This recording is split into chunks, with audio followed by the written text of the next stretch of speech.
The fisherman thought the worst was behind him. The jinni was free.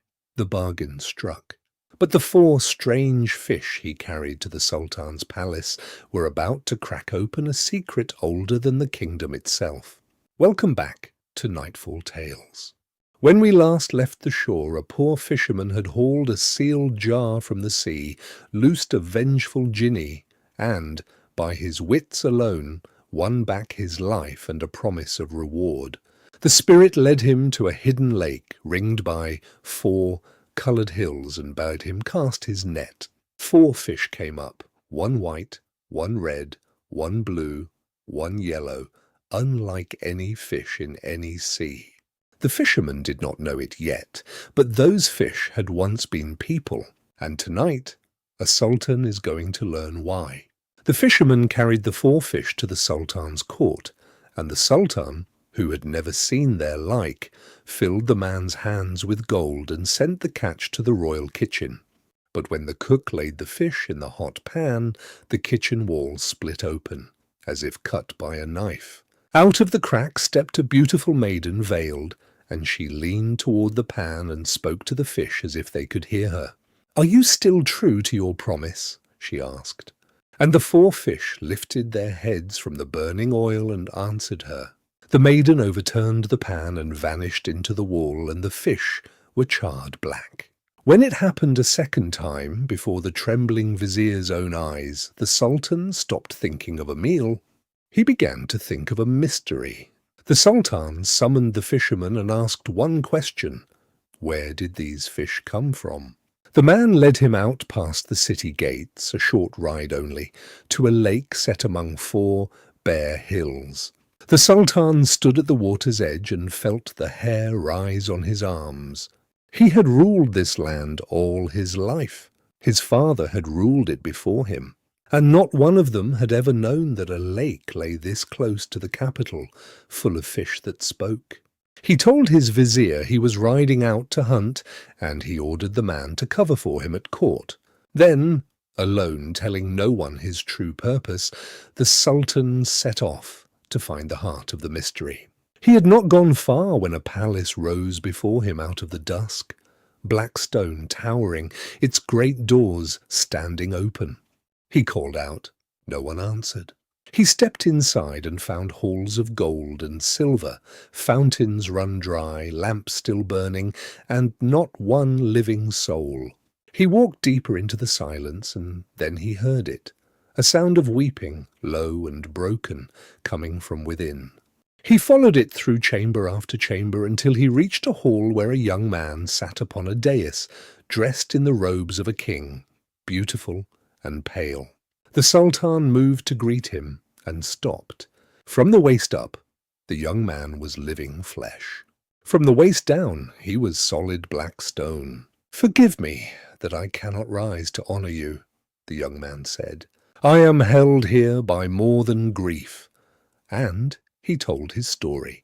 He had been the king of the Black Islands, a realm of 4 islands and a great and crowded city. The 4 bare hills the Sultan had passed were once those islands. The silent lake was once that city, alive with thousands, and the 4 coloured fish, white, red, blue, and yellow, were once his people, who had worshipped in 4 faiths and lived side by side under his rule. The young king had married his own cousin, and for 5 years he had loved her beyond all reason and believed himself the happiest man alive. But happiness built on a lie has thin walls. One night he lay only pretending to sleep, and he saw his queen rise from his side, drug his evening cup so he would not wake, and slip from the chamber.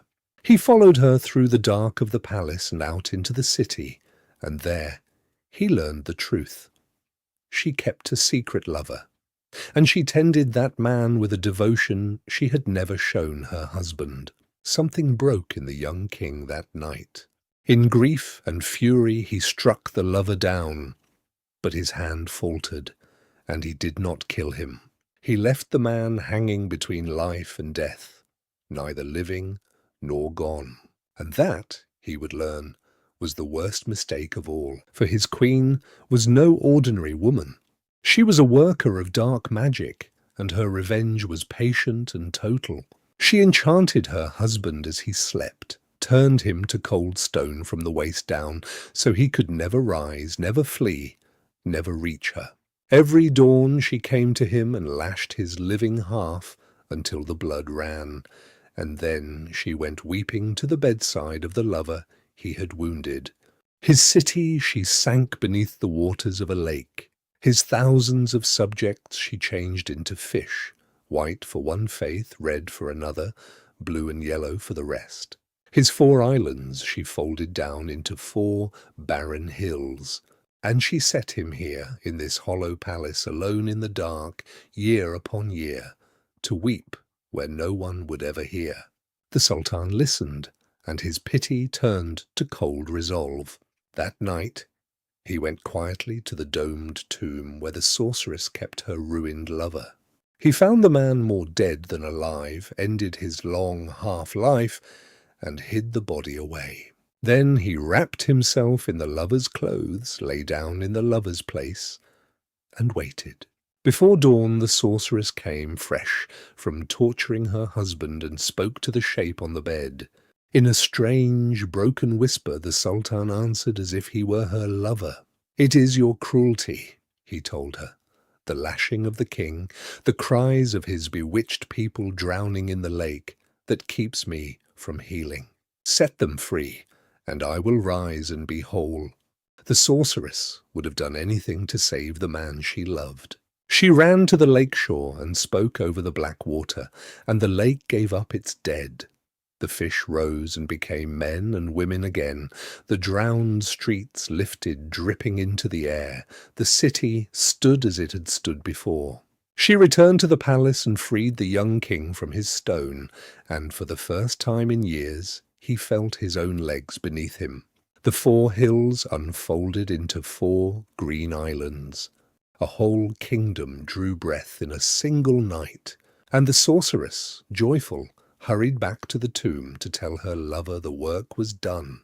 There the Sultan rose to meet her, no longer hidden, no longer whispering, and with one stroke he ended her and her every spell, forever.